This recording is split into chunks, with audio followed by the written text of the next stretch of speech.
The Kia Rio has always been one of those forgettable small city cars, sold primarily on its attractive bargain basement price. Now, while that hasn't changed with this 4th generation model, Kia has made more attractive by squeezing more gear into its classy looking city car. So let's see how much more you do actually get.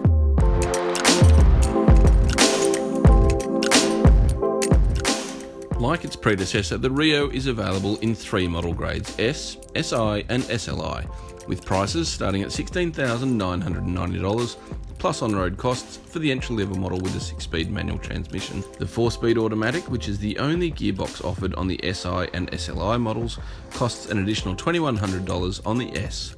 Surprisingly, for a brand renowned for value, that positions the Rio above most of its small car rivals, including the Ford Fiesta, Honda Jazz, Mazda 2, Toyota Yaris and the Skoda Fabia. Well, first things first, you actually get more Kia Rio for your money, as this car is physically larger than its predecessor.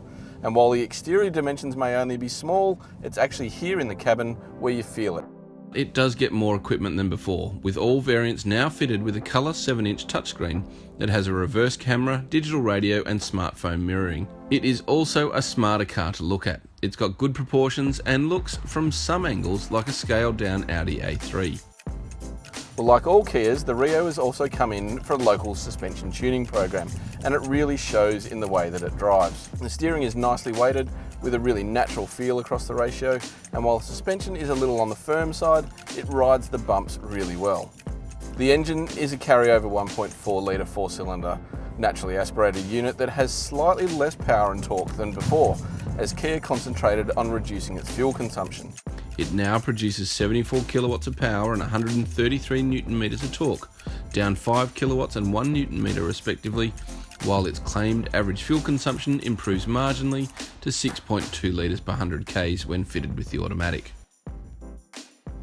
Now, while that doesn't make a huge amount of difference, it is still a bit of an old nail. While it's not intended to be a sports car, it does feel a little lethargic underfoot, and it's quite raspy in its mid-range.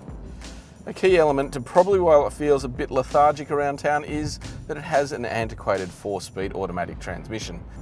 And that means while it is actually generally pretty smooth in the way that it shifts, it has to work that engine really hard. And while that transmission shifts quite smoothly and it's okay for around town, it's out on the open road where you'd really want a few more gears, as it feels really lethargic and you have to plan those overtakes well before you execute them. Well, the Kia Rio is another sign of growing confidence in the South Korean brand. It has not only turned what was a forgettable small car into something that looks classy, but is also great to drive and packed with all the latest entertainment and connectivity functions, without losing its signature value for money.